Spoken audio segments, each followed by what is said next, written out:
In the shadowed annals of antiquity, where the flickering light of papyrus scrolls once illuminated the minds of gods and men, there stands a monument to human ambition that time itself could not fully erase.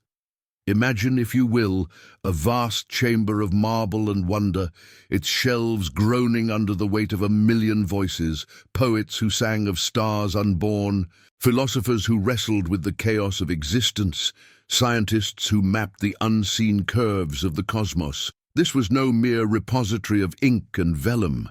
It was the beating heart of knowledge, a beacon forged in the fires of Hellenic genius and Ptolemaic gold, drawing seekers from the ends of the known world.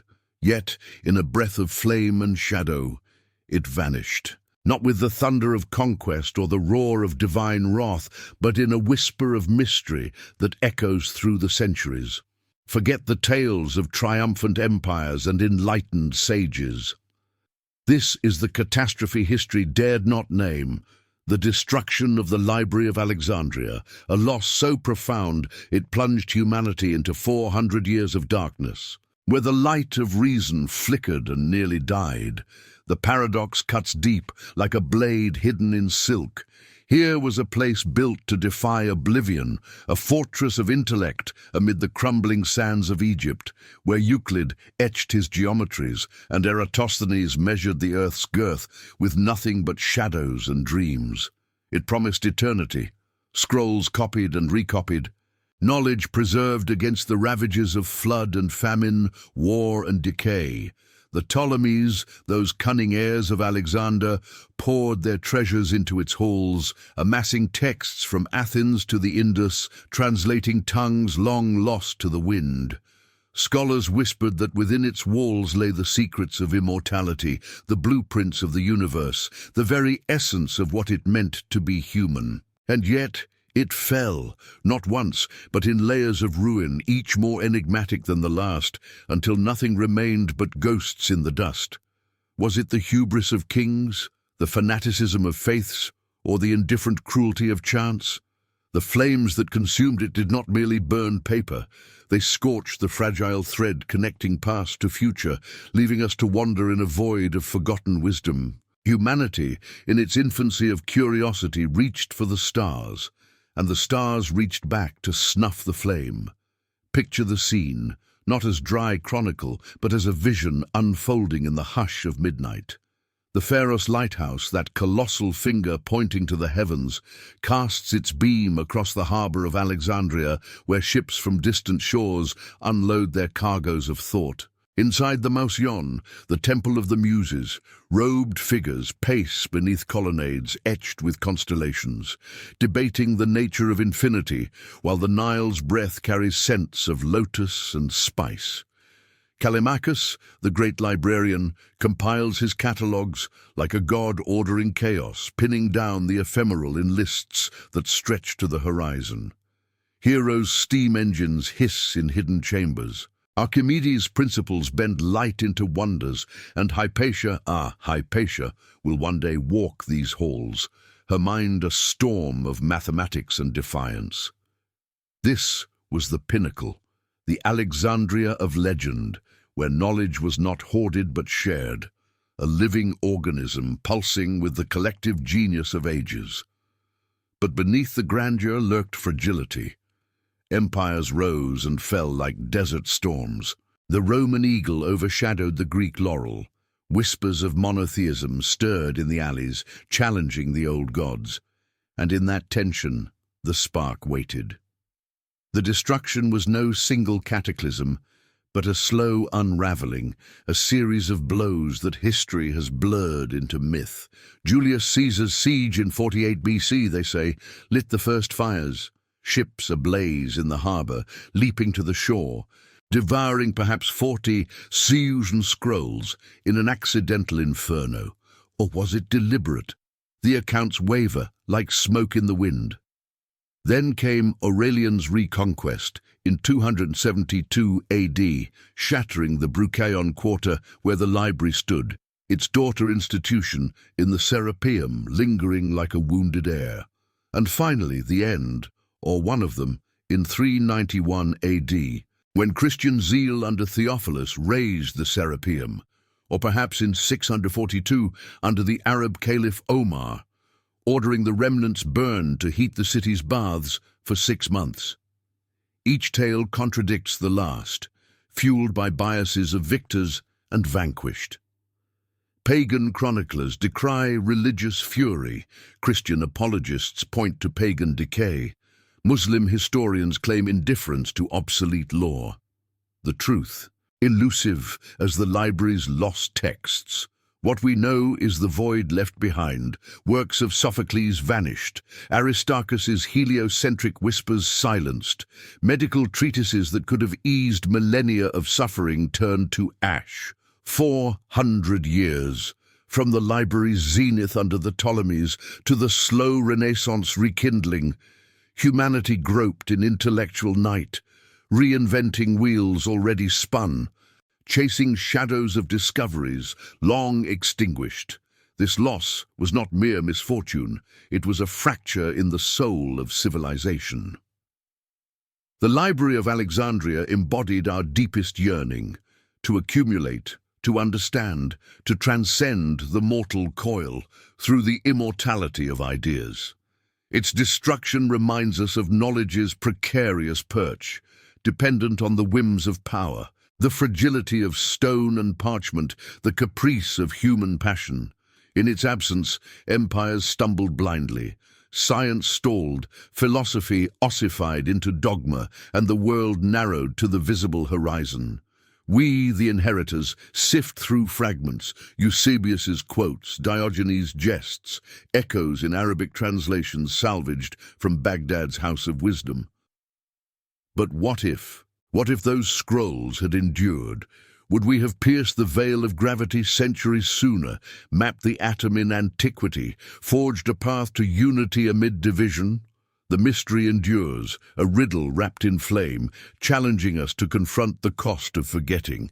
For in the ruins of Alexandria lies not just history's greatest tragedy, but a mirror to our own vulnerabilities, a warning that the light we kindle can be quenched in an instant, leaving us to rebuild from darkness.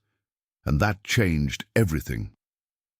To understand the Library of Alexandria's fall, we must first descend into the cradle of its birth, a world where the sands of Egypt whispered secrets older than memory, and the ambitions of conquerors reshaped the very map of thought. Envision the Mediterranean in the wake of Alexander the Great's shadow, a sea not of tranquil blues, but of churning ambitions, where Hellenistic fire met the ancient pulse of the Nile. It was the late 4th century BC, a time when the old gods of Sumer and Egypt still held sway in the temples, their stone faces gazing indifferently upon the influx of Greek minds hungry for dominion. Persia had crumbled under Alexander's Sarissa and Phalanx, its vast empire fracturing like dry clay under the sun. From the Hindu Kush to the Pillars of Hercules, city-states and kingdoms rose on the ruins, each a fragile mosaic of cultures clashing and blending, Persian satraps yielding to Macedonian generals, Zoroastrian flames flickering beside Olympian altars, Egyptian scribes etching hieroglyphs, while Greek philosophers debated in agorus transplanted to foreign soil. This was the Hellenistic age, born in 323 BC with Alexander's untimely death in Babylon, his body embalmed in honey and carted back to Memphis, before finding uneasy rest in Alexandria itself. His generals, the Diadochi, tore at his legacy like wolves over a carcass. Ptolemy claimed Egypt, Seleucus Mesopotamia, Antigonus Asia Minor, each forging dynasties that echoed the conqueror's dream of a unified world under Greek reason.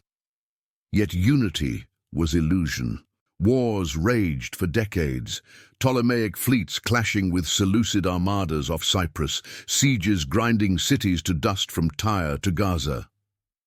In this cauldron of conflict, knowledge became both weapon and salve. Ptolemy I Soter, the one-eyed veteran who seized the Nile Delta, saw beyond mere thrones.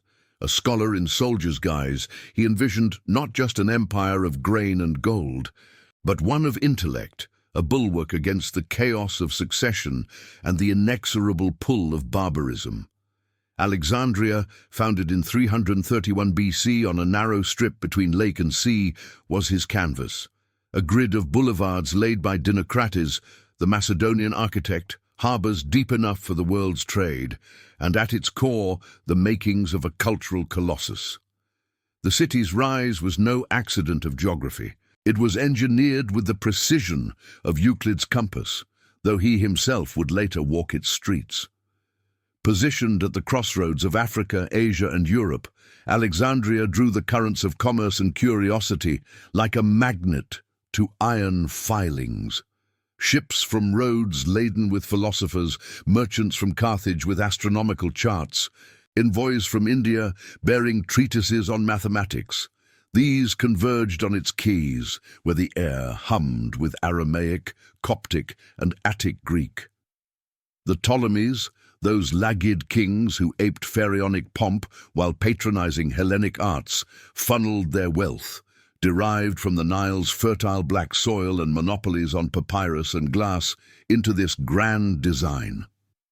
Ptolemy II Philadelphus, the builder king, expanded the vision in the 3rd century BC, erecting the Pharos, that 400-foot marvel of white marble and bronze mirrors, its light a beacon for wanderers and a symbol of enlightenment piercing the night. But the true jewel was the Mouseion, the Shrine of the Muses, founded around 280 BC as a research institute where scholars lived as sacred guests, stipend-fed by the crown, their days a symphony of inquiry unbound by the petty squabbles of politics. Delve deeper into this era's worldview, and you uncover a profound shift in the human spirit. The classical Greek ideal, rationality as a divine gift, the cosmos as an ordered harmony, clashed with the mystical undercurrents of the East. In Athens, Plato had already glimpsed the shadows on the cave wall, but in Alexandria, that allegory came alive in fusion. Egyptian priests shared their stellar calendars, Babylonian astronomers their zodiacs, Jewish exiles their monotheistic rigor, all filtered through the Socratic lens. The Ptolemies mandated translations, the Septuagint, rendering Hebrew scriptures into Greek-bridged faiths. Demotic papyri yielded to coin, democratizing wisdom. Yet this synthesis bred tensions. The native Egyptians, long subjugated, viewed the Greek elite as interlopers, their libraries a theft of sacred lore. Rebellions simmered. In the Fayum marshes, nativist uprisings flared, quelled by Ptolemaic legions, and from the east, Parthian horsemen nibbled at Seleucid borders, while Rome's legions stirred on the horizon, their republic eyeing the wealth of the east like a predator scenting blood. Geopolitics wove through culture like veins through marble. The library itself, annexed to the Mouseion in the royal quarter of Bruchaion, was no neutral archive, but a tool of soft empire. Ptolemy III Euergetes decreed that every ship docking in Alexandria surrender its books for copying, the originals retained.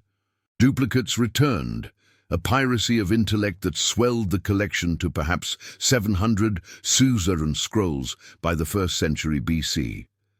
Callimachus of Cyrene, the 3rd century librarian poet, devised the Pinnaces, a 120-volume catalogue classifying works by genre, author, and length, taming the chaos with bibliographic rigor.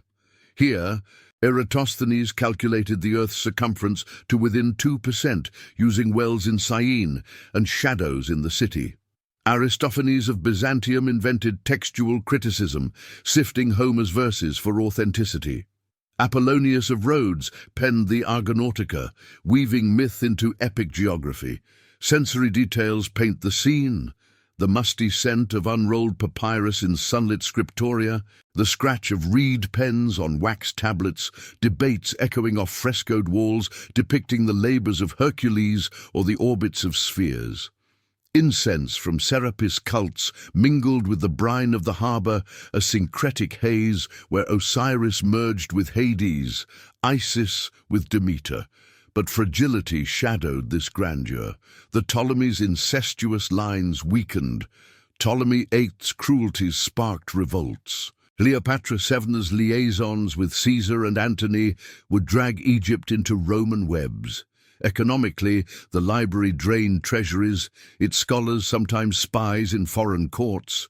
Culturally, the divide deepened. Greek settlers in their insular quarters scorned the barbarian masses, fostering resentments that would fester. And philosophically, the seeds of doubt were sown. Epicureans questioned divine order, Stoics preached acceptance of fate, while mystery cults promised personal salvation amid imperial decay.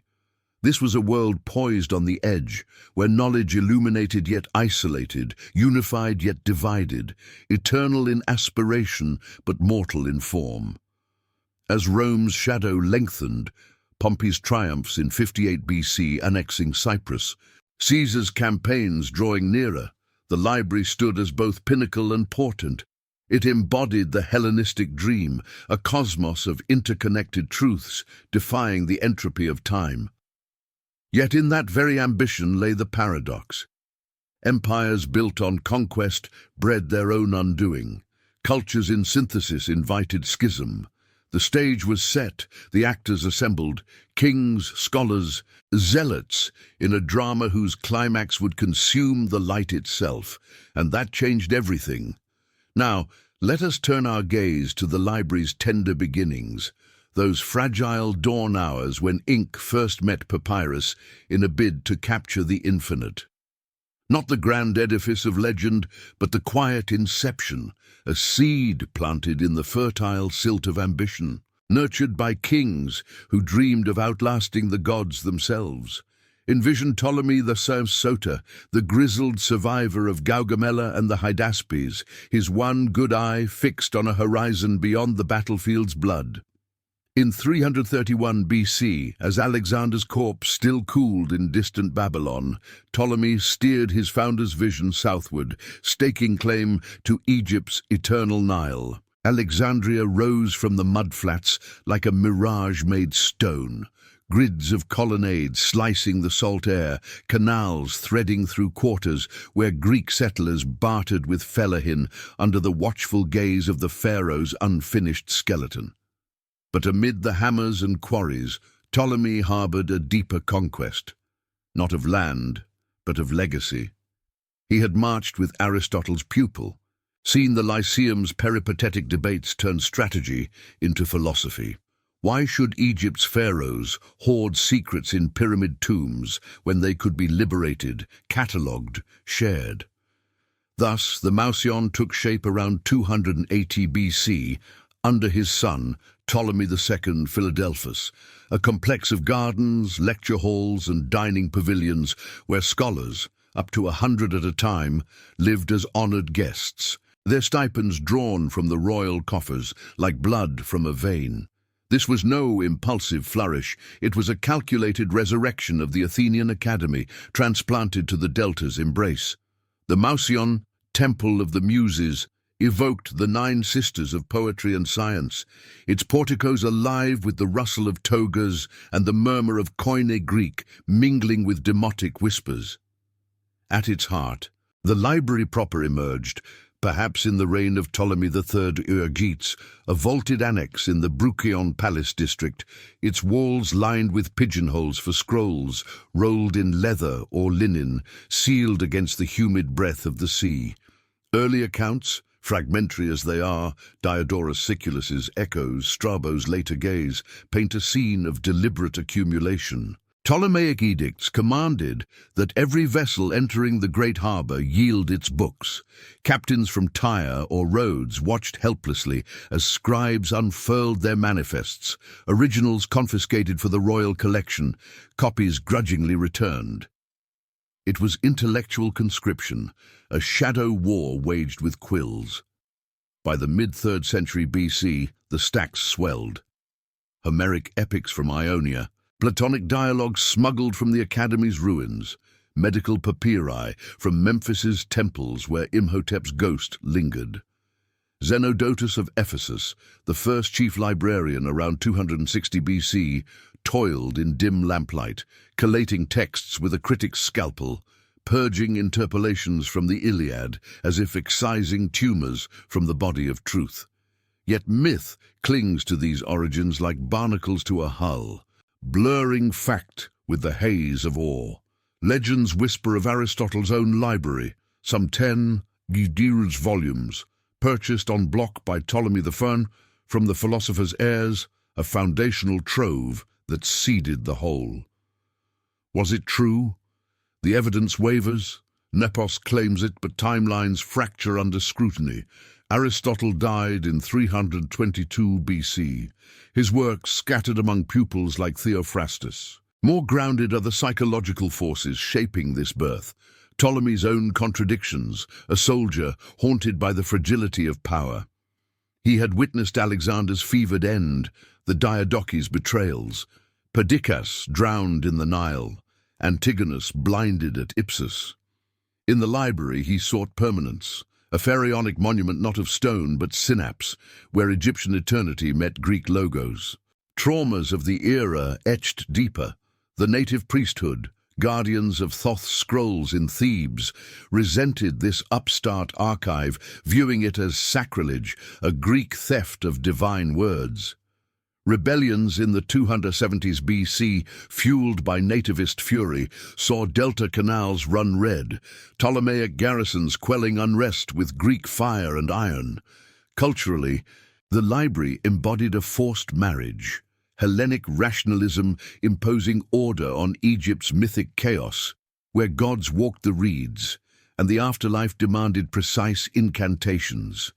Scholars like Manetho, the Egyptian priest turned Ptolemaic historian, bridged the chasm, compiling king lists in Greek that wove pharaohs into Diadochic lineage, but tensions simmered. The elite Mauseion dwellers, exempt from taxes, dined on peacock and debated ethics while Egyptian laborers toiled unseen, their law translated only piecemeal, often sanitized of ritual blood. Psychological shaping came from the library's very architecture, a labyrinth of intellect designed to foster wonder and isolation. Inner chambers hummed with the scratch of styluses on wax, the acrid tang of ink from cuttlefish glands, the faint ozone of Hero's early pneumatics whirring in experimental nooks. Eratosthenes, arriving around 240 BC as chief librarian, measured the Earth's curve from a well's noon shadow, his mind a forge-bending observation into axiom. But contradictions gnawed. This cradle of universal knowledge excluded the masses, its doors barred to all but the anointed, breeding resentment in Alexandria's teeming streets, where Jews, Greeks, and Egyptians jostled in polyglot markets. The Ptolemy's incestuous blood, Philadelphus, wedding his sister Arsinoe, mirrored the archive's inbreeding of ideas, pure yet perilously insular. Early traumas marked it too. A fire in the scriptorium, perhaps accidental, consumed prototypes in the 250s BC, a harbinger of greater blazes, and philosophically, the seeds of doubt were sown. Callimachus, the telescopic poet-librarian, championed brevity over epic sprawl. His Pinakes, a 120-roll taxonomy that classified the world's words yet reduced them to entries, stripping the soul from the scroll.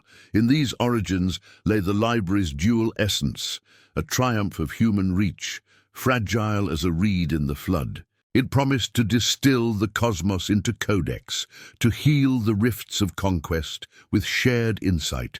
Yet from the start, it was shadowed by the very forces it sought to transcend: power's caprice, culture's clash, the inexorable decay of all things mortal.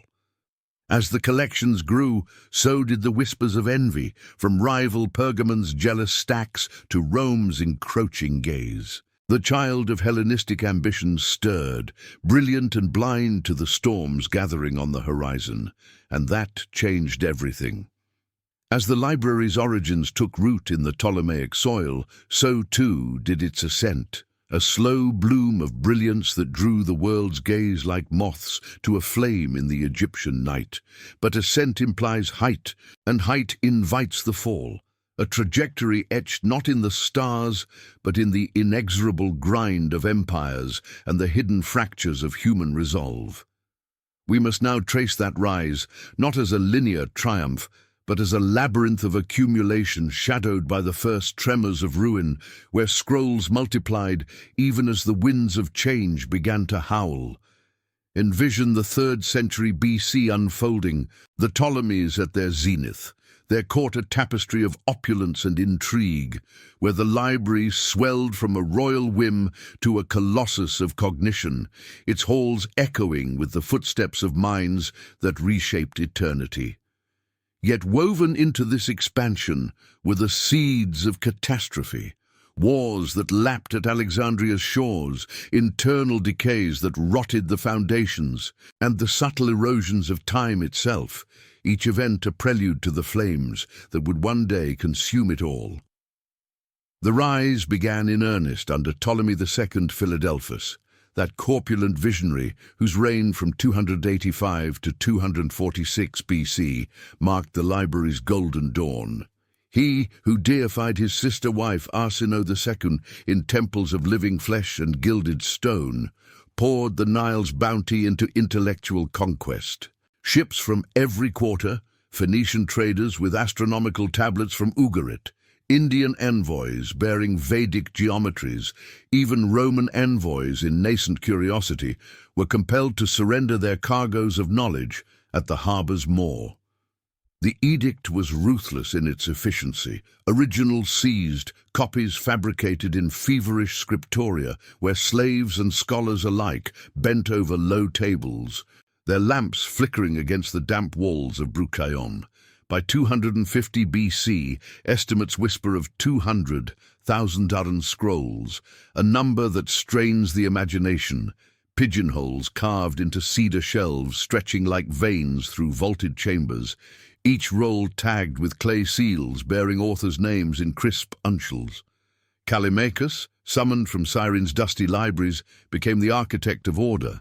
His Pinakes, a monumental taxonomy that dissected the chaos into 120 volumes, epic poetry segregated from tragedy, rhetoric from history, medicine from mechanics. He walked those aisles like a gardener pruning infinity, his verses mocking the bloated epics of his rivals, insisting that true wisdom lay in the honed edge, not the sprawling mass. Sensory immersion defined this era's pulse. The harbor's briny tang mingling with the acrid bite of gallnut ink. The low hum of debates spilling from the Mausian's peristyles, where philosophers in white chitons argued the quadrature of the circle under frescoes of Apollo's lyre. Eratosthenes, the beta of learning, second only to none, they jested, arrived in 235 BC as chief librarian. His sieve of Alexandria, winnowing mathematical truths from the chaff of myth. From a simple gnomon's shadow at solstice, he divined the earth's girth at 252, Zeus-Stadia, a figure hauntingly close to modern measure, his calculations rippling outward to map the inhabited world, oikoumene, as a sphere adrift in harmonious void. Aristarchus of Samos, that bold heliocentrist, proposed the sun at the center around 270 BC, his treatise lost but echoed in fragments, a whisper against the geocentric dogma that would later stifle Copernicus. Hero of Alexandria, in the 1st century AD, though his works rooted earlier, toyed with pneumatics, steam balls whirring in sealed vessels, aeolipoles spinning like dervishes, prototypes of engines that could have accelerated the march of mechanism by millennia. Medicine flourished too. Herophilus dissected living cadavers in public theaters, mapping nerves and brains with a precision that blurred the line between healer and heretic. His findings on the pulse as a rhythmic tide preserved only in Galen's distant nods.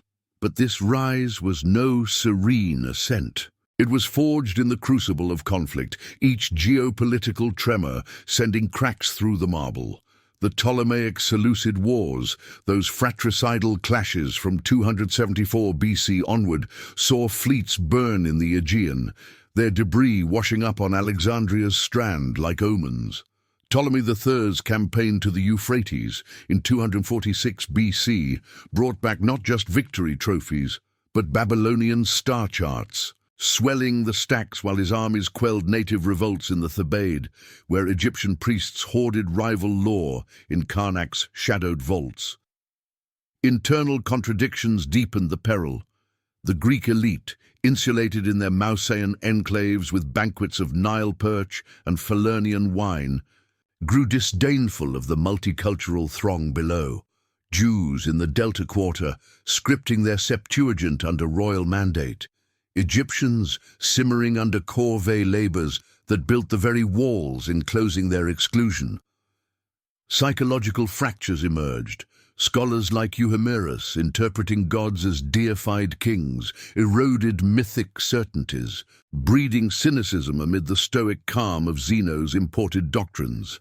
The library became a mirror to these tensions, a universal archive that unified texts yet divided souls, its very inclusivity a facade over simmering schisms. As the 2nd century BC dawned, the zenith teetered. Ptolemy V, Epiphanes' coronation stele, the Rosetta Stone's precursor, proclaimed divine favor even as revenues dwindled from endless wars. Rome's shadow crept eastward. In 168 BC, after Pydna's rout of Perseus, the Republic dictated terms to Antiochus IV, humbling the Seleucids and eyeing Egypt's granaries. Alexandria's streets, once a symphony of tongues, turned discordant. Riots in 203 BC pitting Greeks against natives, the king's elephants trampling dissent in bloody spectacles. The library endured, its collections perhaps peaking at 700 Saussuran scrolls by 100 BC, but fragility mounted. A fire in the export docks during a grain riot singed peripheral stores, damp from the lagoon warped parchments, demanding constant recopying by armies of scribes whose eyes failed under oil lamp strain. Philosophically, the turn inward bred complacency. Epicurean gardens within the Mausaean walls tempted scholars to hedonism, while cynic wanderers decried the hoarding of wisdom as pharaonic vanity. Then came the pivot, the core event that history fixates upon as the first mortal wound. Julius Caesar's siege in 48 BC. Rome's civil wars had spilled into Egypt, where young Ptolemy III and Cleopatra VII vied for the throne, their sibling incest a microcosm of dynastic rot. Caesar, pursuing Pompey to the Delta, found himself besieged in Alexandria's palace quarter, his legions outnumbered by Ptolemaic forces swollen with Ethiopian archers and Greek mercenaries. Desperate, he ordered the harbour choked with burning ships, perhaps 40 quinqueremes from the royal fleet, their timbers kindled to block the enemy advance. The flames, fanned by the Khamsin wind, leaped shoreward, devouring warehouses in the Bruchaion district. Did they reach the library? Accounts diverge like smoke. Seneca claims 40 Xerxes rolls lost in the conflagration. Plutarch speaks of incidental damage, scrolls used as kindling for tactical fires. Suetonius is silent, while Dio Cassius later amplifies the blaze into mythic proportions, perhaps to vilify the dictator. Forensic reconstruction paints a grim scene. Acrid smoke choking the scriptoria, scholars scrambling to salvage armfuls of irreplaceable codices. Aristotle's lost dialogues. Berossus's Babylonian chronicles. While embers rained on colonnades, the Pharos' beam cutting through the haze like a futile sentinel. Caesar escaped by sea, wedding Cleopatra in the aftermath, but the wound festered. Estimates vary wildly, 10% destroyed, half the collection. The truth eludes, buried in partisan ashes, but the psychological scar was indelible. The invincible archive, symbol of eternity, proven vulnerable to the caprice of one man's ambition. This was no isolated blaze, but the harbinger of layered ruinations. Under Cleopatra's Roman entanglements, the library limped on, its daughter branch in the Serapeum. That hilltop temple of Serapis, the Greco-Egyptian god, housing perhaps 300,000 reserves, a shadowed twin, enduring where the mother faltered. But the rise had crested, the core events now a cascade of erosions. Aurelian's reconquest in 270–272 AD, quelling Zenobia's Palmyrene revolt, shattered Bruchian's ruins anew, imperial fury grinding what flames had spared. The air thick with dust and lament, as soldiers' boots trampled remnants underfoot. And that changed everything. In the smouldering aftermath of Aurelian's iron fist, Alexandria's wounds festered like untreated sores beneath the indifferent sun, the library's remnants clinging to life in the shadowed sanctum of the Serapeum, that acropolis of syncretism where Serapis, bull-headed god born of Osiris and Apis, watched over the fraying threads of Hellenistic legacy. The year was 272 AD, and the empire under whose aegis the city had endured now staggered under its own weight, Diocletian's tetrarchy carving Rome's corpse into quadrants of fragile rule, while the Nile's ancient rhythms mocked the transience of mortal designs. The Bruchian quarter, once the library's beating heart, lay in rubble-strewn silence, its colonnades toppled like felled titans, weeds probing through cracks where scholars had once paced in fervent discourse. Yet the Serapeum endured, perched on the eastern hill overlooking the lake's glassy expanse, its vast halls a vaulted refuge housing perhaps a third of the original collection, 300 Saussuran scrolls salvaged in the chaos, copied feverishly by hands trembling from the shock of imperial wrath. Here, in this secondary bastion, knowledge sought sanctuary, its guardians a dwindling cadre of pagan intellectuals, their robes threadbare, eyes hollowed by the encroaching dusk of an age turning inward. This interlude of survival was no mere respite, it was a desperate metamorphosis, the library's spirit adapting like a reed bending before the gale, even as the cultural tempests gathered force. The Roman world, fractured by barbarian incursions along the Rhine and Danube, and economic hemorrhages from debased coinage, sought solace in the divine. Christianity, once a persecuted whisper in catacombs, swelling under Constantine's Edict of Milan in 313 AD, its crosses supplanting laurels on standards from Britain to Byzantium.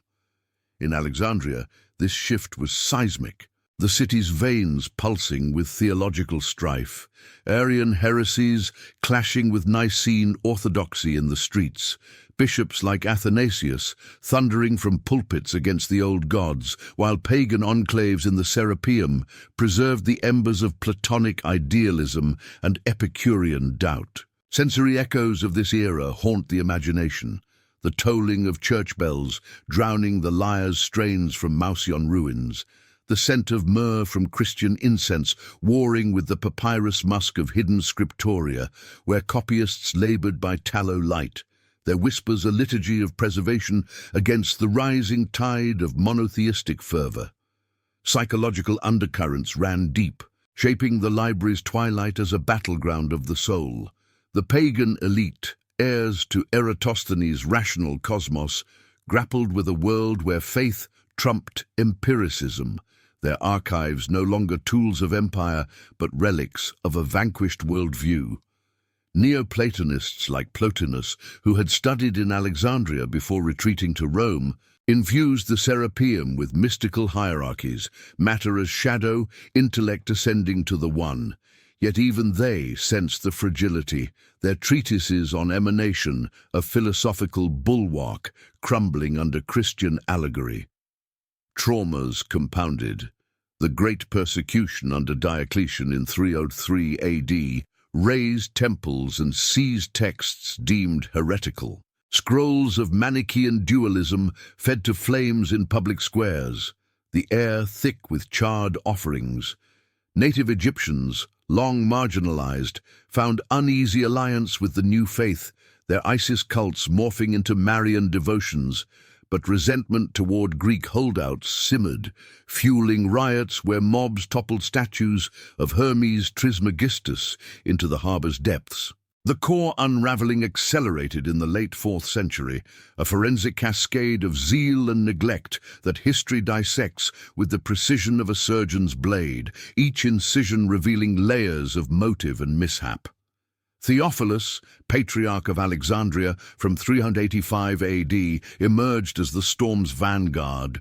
His edicts under Emperor Theodosius I, that scourge of polytheism, declaring pagan worship felonies across the realm. In 391 AD, the spark ignited. A riot in the Jewish quarter, quelled by Christian mobs, spilled into the streets, their fury turning toward the Serapeum as a symbol of defiant idolatry. Theophilus, ever the opportunist, sanctioned the assault, his monks and soldiers storming the hill under a June sky heavy with dust. Envision the assault in vivid, unrelenting detail. The creak of battering rams against granite portals carved with zodiac friezes, the clamor of axes splintering cedar shelves within, scrolls tumbling in avalanches of brittle fury, Aristarchus's heliocentric hypotheses unfurling like dying banners, Sophocles' lost tragedies scattering as confetti to the wind. Hypatia's father, Theon, perhaps still alive in those shadows, would have heard the roar from his observatory, his daughter's future a ghost in the maelstrom. Monks, faces twisted in righteous ecstasy, hauled armfuls to bonfires below, the flames leaping high, illuminating the pharaoh's distant gleam as if in mocking farewell. Accounts from the era, Sozomen's Christian chronicle, Eunapius's pagan lament, clash in their calculus, thousands destroyed or mere idols smashed, the library spared. Yet archaeology whispers otherwise. Excavations in the 19th century unearthed Serapeum foundations scarred by fire, pottery shards bearing librarian seals amid the ash. This was no blind rampage, but a deliberate exorcism, rooted in the era's paradoxes. The Christian triumph over persecution, breeding its own intolerance, knowledge's cradle desecrated in the name of a liberating creed. The psychological toll was profound. Surviving scholars fled to Athens' academy or Constantinople's nascent courts, their exile a diaspora of intellect, carrying fragments that would seed Byzantine revivals. Yet neglect gnawed deeper than flames. Imperial edicts under Justinian in 529 AD would close the Athenian schools, but in Alexandria, the void widened earlier, funds diverted to basilicas, the Serapeum's remnants scavenged for lime in church mortar. Cultural forces conspired. The rise of Arabic translations in the East preserved echoes. Euclid via Al-Khwarizmi, Ptolemy's Almagest in Baghdad, but the original pulse faltered. Medical insights from Herophilus lost to dogmatic bans on dissection, astronomical tables warped by theological lenses. Deeper still, the event exposed humanity's fragility, the brutality of belief when wielded as weapon. The Serapeum's fall was not mere destruction, but a philosophical rupture. The rational synthesis of Alexandria yielding to faith's singular light, dimming the multifaceted prism of inquiry. Emperors and patriarchs, in their quest for unity, fractured the mosaic, leaving a legacy of loss that echoed through the Dark Ages. What scrolls escaped the pyre. Whispers suggest a cache smuggled to monastic cells, but the bulk vanished, a silent cataclysm plunging the Mediterranean into intellectual winter. And that changed everything. Yet even as the Serapeum's ashes cooled under Alexandria's relentless sun, the library's ghost lingered, a spectral archive haunting the corridors of power and piety. Its final unraveling deferred like a sentence whispered in the dark. The 5th century dawned on a fractured empire, Theodosius' edicts ossifying into Justinian's iron code, the Mediterranean a fractured mosaic where Vandals sacked Rome in 455 AD and Huns thundered under Attila's shadow, their hooves shaking the foundations of a world already adrift.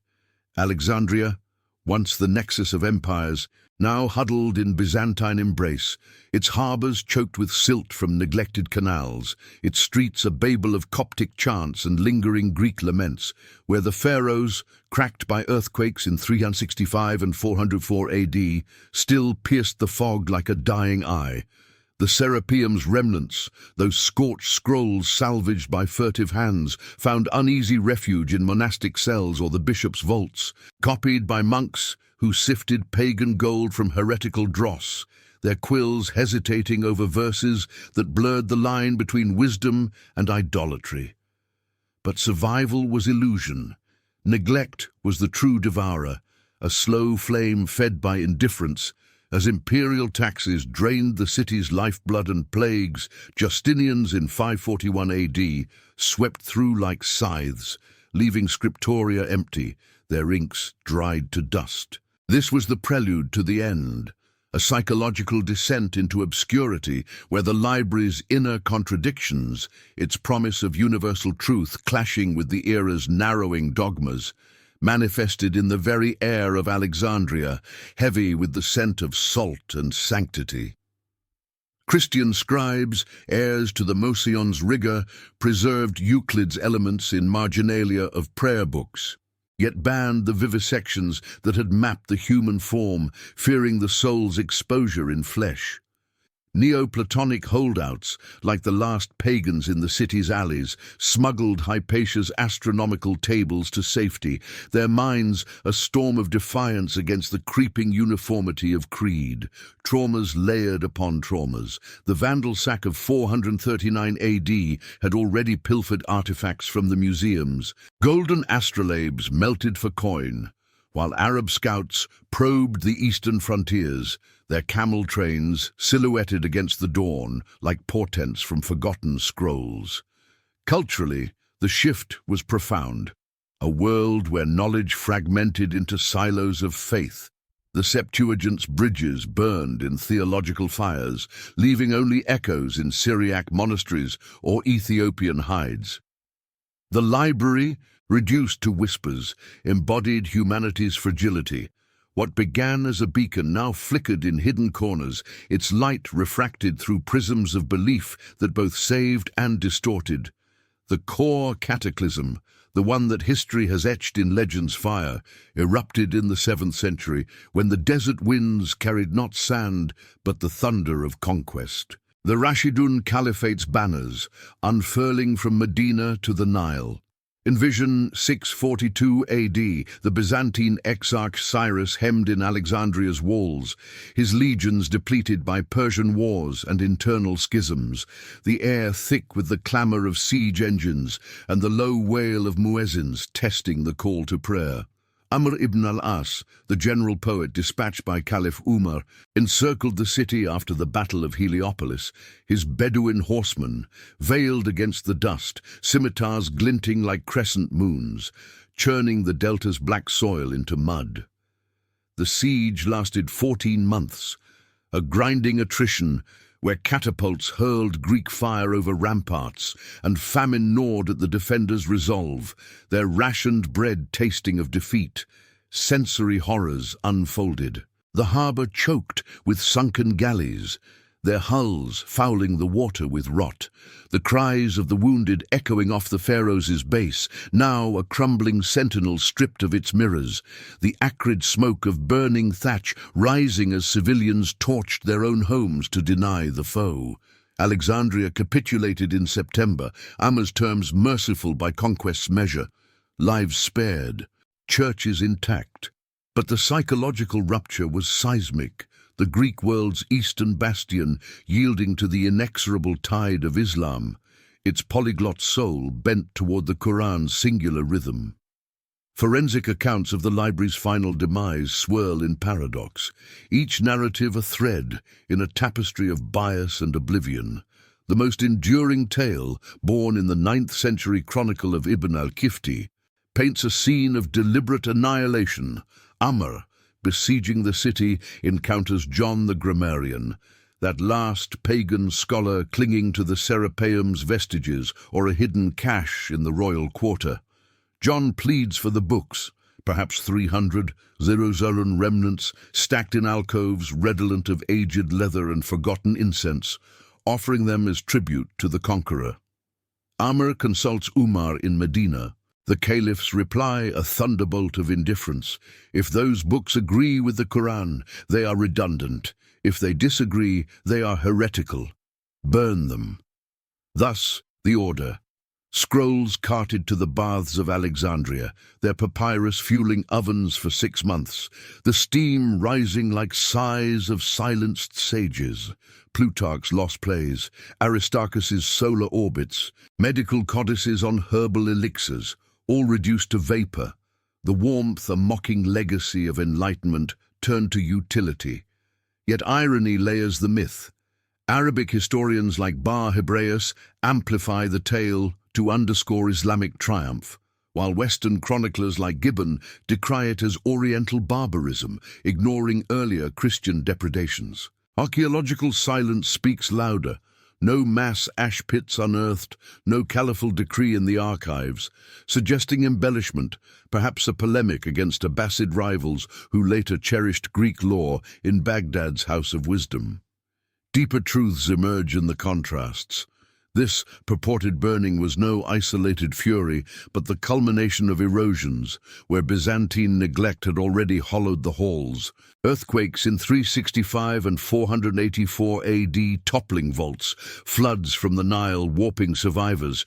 Psychological forces converged, the conqueror's awe at the city's grandeur, tempered by doctrinal purity, the defenders' resignation, their faith in reason eroded by centuries of schism. Culturally, it marked a pivot, while flames, real or mythic, consumed. Translators in Antioch and Harran ferried Euclid and Ptolemy westward, preserving fragments that would ignite Europe's Renaissance. Yet the loss was visceral, a void where innovations stalled, optics that might have birthed telescopes centuries early, mechanics to harness steam beyond heroes' toys, philosophies to bridge faith and empiricism without the Inquisition's shadow. The Arab conquest, in its mercy and myth, exposed the brutality of transition, knowledge not destroyed by malice alone, but by the indifferent churn of history, where one era's pinnacle becomes another's footnote. In this final blaze, whether pyre or parable, the library's core events reached apotheosis, a symphony of ruin that severed the ancient world's luminous thread, leaving humanity to navigate 4 centuries of groping twilight. And that changed everything.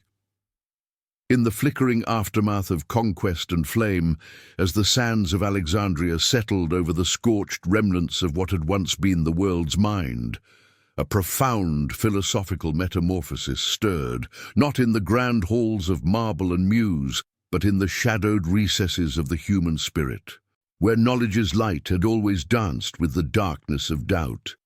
The library, that colossal edifice of intellect, was never merely a repository of scrolls.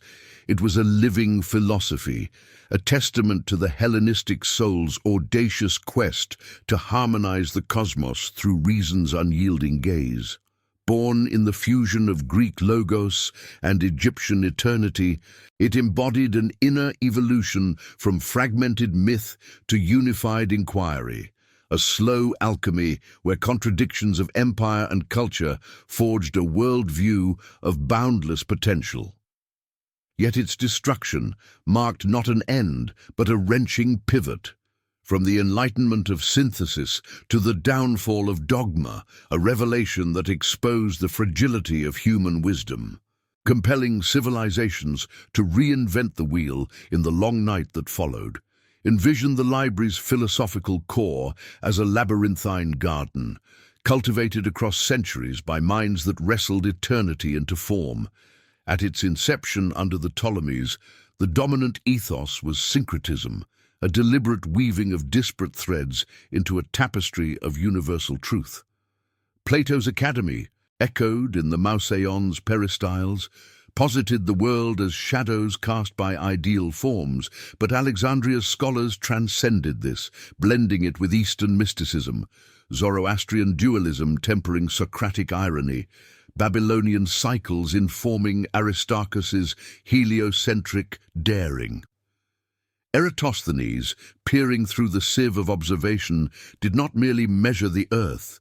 He philosophized geography as a moral map, the oikoumene, a sphere where all peoples converged under reason's equator, dissolving barbarian divides in the solvent of shared intellect.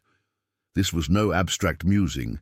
It permeated daily rites, the Mausion's banquets where wine flowed as freely as ideas, debates under starlit colonnades probing the soul's immortality, the ethics of dissection weighing human vivisection against the greater good of healing. Sensory echoes linger. The cool touch of marble benches worn by contemplative hips, the faint herbal tang of inks distilled from Nile flora, the rhythmic chant of translated hymns, bridging Demeter's grief with Isis' resurrection. Yet this inner evolution was fraught with paradoxes, tensions that mirrored the library's own ascent and hinted at its philosophical vulnerability. The Stoics, imported from Athens' ruins, preached apatheia, impassive acceptance of fate, yet the archive's relentless accumulation defied entropy, a Promethean hubris stacking scrolls against the gods' indifference. Epicureans, lounging in shaded groves, sought ataraxia through sensory denial, but Alexandria's empiricists, like Herophilus, plunged into the body's secrets, vivisecting convicts in amphitheaters where the crowd's gasps blended with the gurgle of exposed veins, birthing a philosophy of mechanism over mysticism. Psychological forces shaped this core, the Ptolemies' divine kingship, aping pharaonic godhood while patronizing rational inquiry, created a ruling ethos of enlightened absolutism, knowledge as power's handmaiden, yet scholars like Callimachus subtly subverted it, his poetic fragments championing the ephemeral over the eternal, brevity as rebellion against the archive's monolithic weight. Traumas of cultural clash etched deeper scars. Egyptian priests, guardians of hermetic esoterica, viewed the Greek catalogers as desecrators, their translations stripping rituals of sacred blood, fostering a subterranean resentment that philosophy could not fully alchemize. As Roman shadows lengthened, the library's inner world evolved toward introspection, a turn from outward conquest to inward reconciliation, even as external blows began to fracture its foundations. Under the early empire, Neoplatonism bloomed in its twilight gardens. Plotinus, though he fled to Rome, drew from Alexandrian wells, envisioning emanation as a cascade from the one through intellect to matter, a metaphysical ladder where the library's scrolls were rungs to divine ascent. This was Enlightenment's zenith, Hypatia, that luminous mathematician of the 5th century, though her era postdated the main destructions, embodied the evolution, her seminars in the Serapeum dissecting Ptolemy's spheres not just for astronomy, but for the soul's harmony with cosmic order, her voice a clarion against encroaching fanaticism. Yet the philosophy curdled under pressure. Christian apologists like Clement of Alexandria, once a Mausian denizen, repurposed Platonic forms into logos spermatikos, the divine seed in all truth, yet sowed seeds of exclusion, deeming pagan texts preparatory shadows to be eclipsed by scripture. The inner contradiction deepened. Reason's universality clashed with faith's exclusivity, the archive's syncretic heart beating against the narrowing pulse of monotheism. The destructions, Caesar's blaze, Aurelian's rubble, Theophilus's zeal, Amma's mythic pyre, catalyzed a philosophical downfall, a revelation of knowledge's mortal coil that reshaped the human condition for centuries. In the void left by vanished scrolls, the world turned inward not to enlightenment, but to consolation. Byzantine monks salvaged fragments, their copies laced with theological glosses that bent Euclid toward Trinitarian geometry, Aristotelian logic toward Augustinian will. The Dark Ages that ensued were no mere interregnum, but a profound evolution of the spirit. philosophy retreating from public agora to monastic cell, where Boethius in Ravenna wept over lost consolations, his translations a bridge across the abyss, yet filtered through Christian melancholy. Psychologically, the loss imprinted a collective trauma, humanity bereft of holistic synthesis, fragmented into silos. Arabic philosophers in Baghdad resurrecting Aristotle via Syriac intermediaries, their commentaries on the posterior analytics igniting Avicenna's floating man-thought experiment, a meditation on self amid disconnection. Yet the revelation cut deeper. The library's fall exposed the irony of progress, that accumulation invites destruction, enlightenment breeds its own shadows. Medieval scholastics, groping for lost texts, reinvented dialectics in Paris's gloom, their Same echoing Eratosthenes' measurements without the original's wonder, a laborious rebirth from ashes. This inner evolution culminated in a bittersweet revelation. From the library's ashes rose a humbled philosophy, one that valued preservation over possession, dialogue over dogma. The Renaissance, kindled by those smuggled embers, Petrarch's rediscovery of Cicero, Ficino's Platonic revival, viewed Alexandria not as tragedy alone, but as catalyst, forcing humanity to evolve beyond passive hoarding to active creation. Yet the melancholy endures. What inner worlds were silenced? Hypothetical treatises on ethics that might have forestalled inquisitorial fires, cosmologies bridging faith and science without Galileo's trial. The destruction revealed our core paradox, knowledge as both salvation and seduction, its loss a forge tempering the soul in adversity. In this philosophical odyssey, from synthesis to schism, from grandeur to groping renewal, the library's spirit whispers a timeless lesson.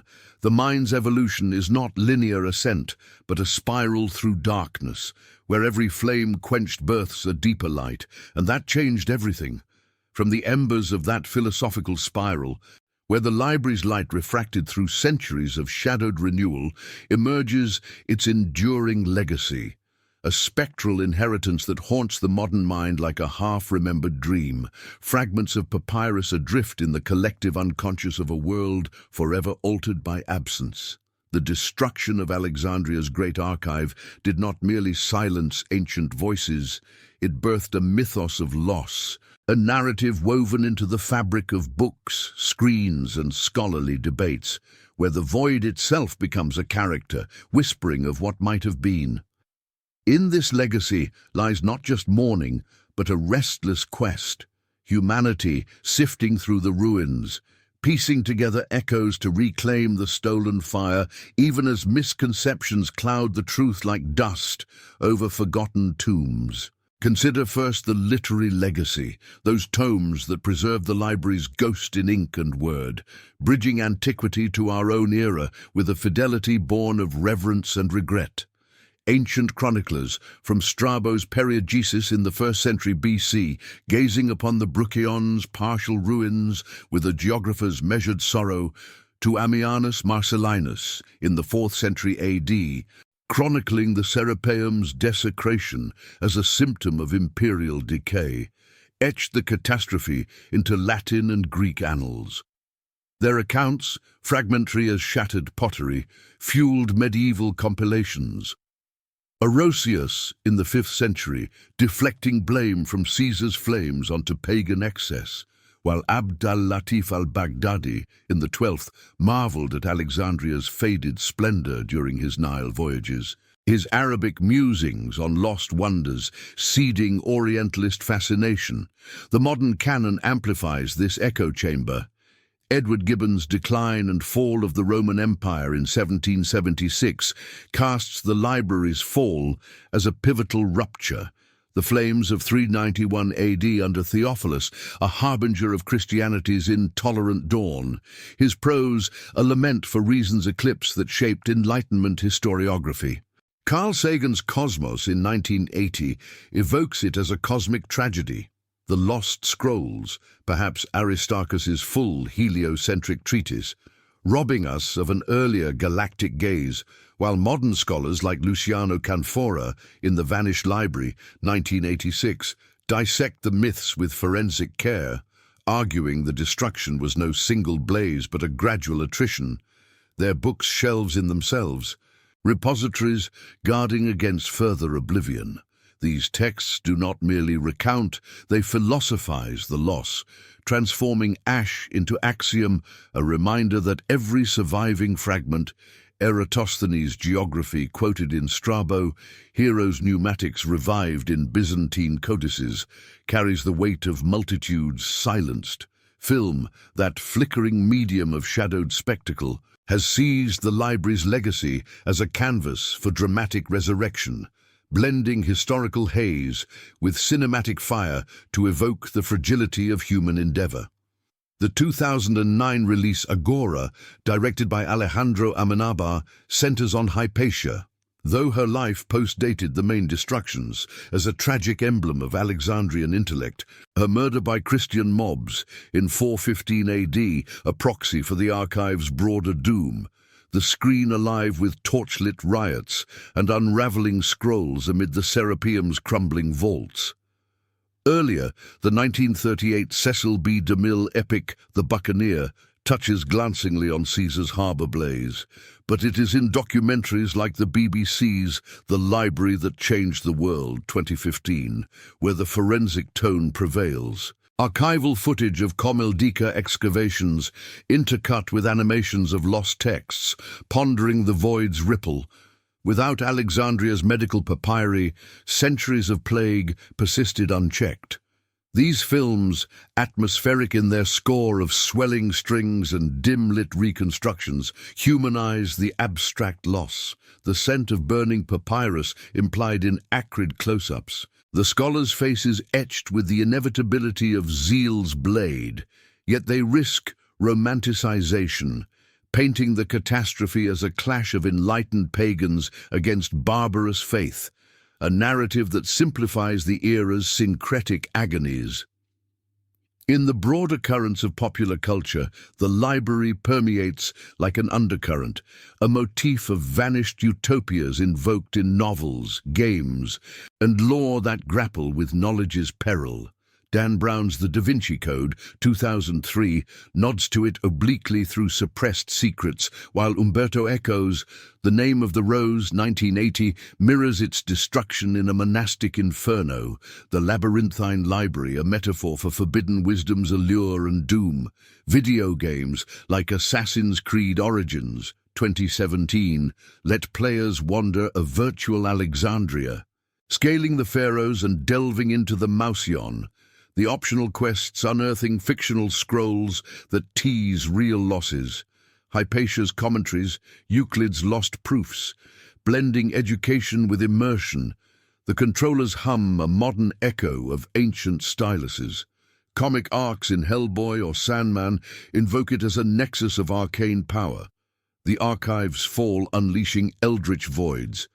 While memes and podcasts proliferate the myth, Alexandria shorthand for what if, in online forums debating alternate histories, a preserved library birthing steam-powered antiquity, averting the Middle Ages' intellectual frost.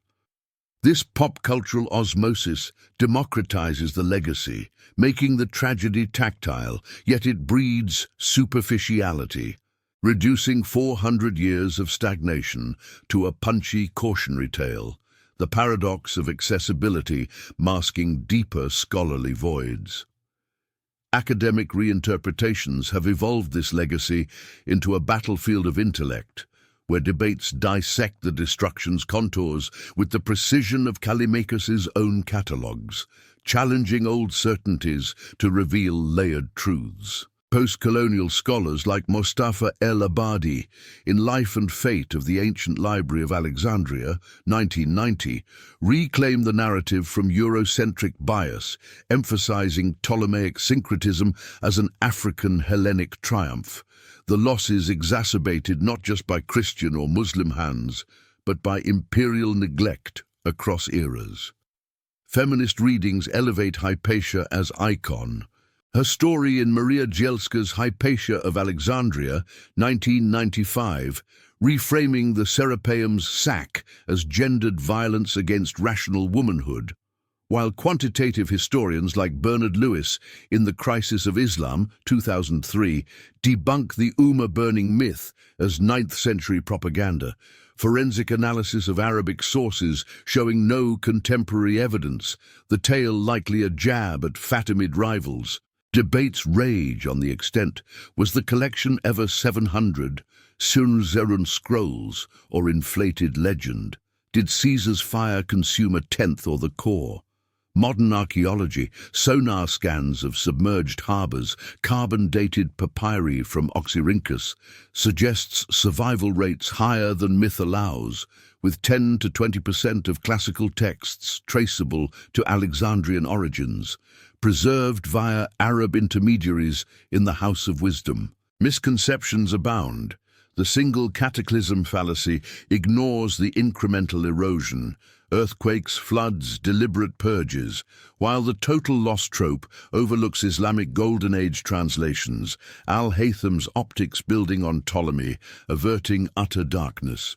Orientalist views once vilified the 642 conquest as barbaric torching, but reinterpretations highlight Amr's restraint. The Caliphate fostering academies that echoed the Mausion, a philosophical handover rather than rupture. These legacies, literary, cinematic, cultural, academic, form a mosaic of reclamation, where the library's destruction paradoxically fuels its immortality, a void that propels inquiry forward. Yet in the debates and misconceptions lies the melancholy truth. We chase shadows of what was lost, our interpretations as fragile as the originals, an eternal dance with absence that underscores history's brutal irony, and that changed everything. In the hush that follows the clamor of legacies and lost echoes, where the sands of time have long since buried the last whispers of Alexandria's flame-kissed halls, we stand at the precipice of reflection, a quiet vigil over the ruins of what was, and the shadows it casts upon what might yet be. The library, that grand edifice of human aspiration, did not merely crumble under the weight of conquest and creed. It dissolved into the ether of our collective soul, leaving a void that resonates like the distant toll of a submerged bell, muffled yet insistent. Picture the scene not as it ended, in pyres or neglect, but as it endures in the mind's eye. A vast chamber emptied of scrolls, its marble floors etched with the faint imprints of feet that once paced in pursuit of infinity. The air still heavy with the ghost scent of ink and incense, now stirred only by the indifferent breath of the Mediterranean wind. This is no triumphant coda, but a meditative descent into the heart of loss, where the destruction reveals not just the fragility of parchment and stone, but the profound paradox of knowledge itself, a light that illuminates even as it invites the darkness to close in.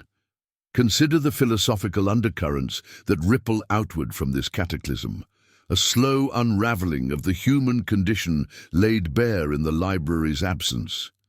At its core, Alexandria embodied the ancient dream of synthesis, a Hellenistic forge where disparate worlds, the rational geometries of Euclid, the mythic depths of Egyptian rites, the ethical inquiries of Stoic endurance melded into a unified cosmos, defying the chaos of isolated truths. Yet its fall shattered that illusion, plunging the world into 4 centuries of fragmentation, where Byzantine scribes hoarded fragments in monastic gloom.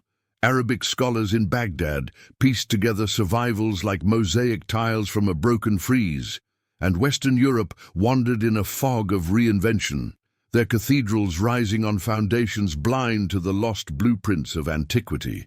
This was no mere intellectual setback, it was a spiritual fracture, forcing humanity to confront the inevitability of erasure, the way in which even the most luminous accumulations bow to the inexorable tide of time and temperament. Sensory memories haunt this reflection, the imagined crackle of flames devouring Aristarchus's heliocentric visions, the silence of empty shelves where heroes' steam whispers might have propelled empires forward, the cold weight of unturned stones in the Serapeum's ruins, now overgrown with thorns that mock the Muses' barren shrine. Deeper still lies the irony that binds us to this tragedy, a mirror held to our own era's ambitions. In striving to preserve all, the Ptolemies and their heirs sowed the seeds of vulnerability. The library's vastness, a monument to hubris, invited the very forces it sought to outlast, the jealous gaze of rivals, the purifying zeal of faiths reborn, the indifferent grind of natural decay. And in its loss, we glimpse the melancholy grandeur of human fragility. Knowledge, that ethereal fire stolen from the gods, proves as mortal as the hands that tend it, flickering against the winds of war, belief, and caprice. 400 years of darkness followed, not a total eclipse, but a dimming, where innovations stalled like ships becalmed, medical lore from Herophilus's dissections forgotten amid plagues that ravaged unchecked, astronomical insights warped into astrological superstition, philosophical dialogues reduced to echoes in patristic sermons.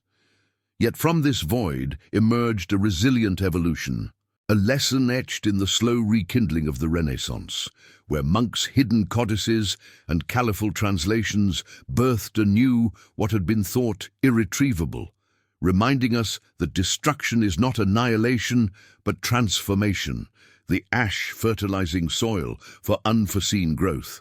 This paradox cuts to the bone.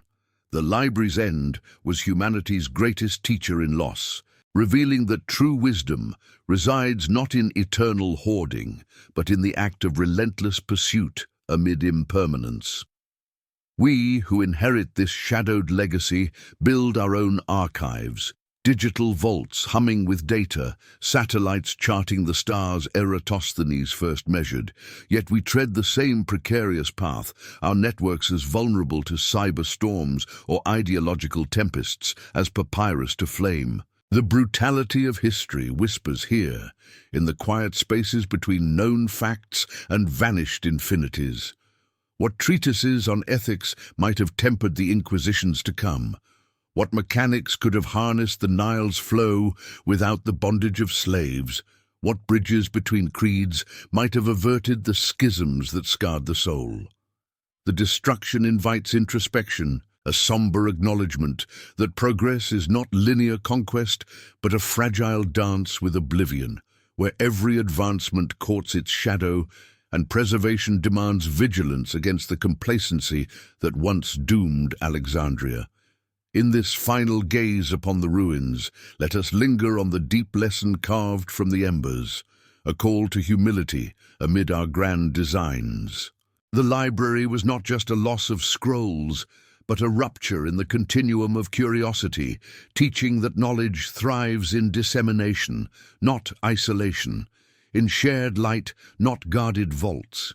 Its mystery endures as a beacon in reverse, illuminating the cost of forgetting, 4 centuries of groping twilight that forged our resolve, yet left an ache for the unrecoverable.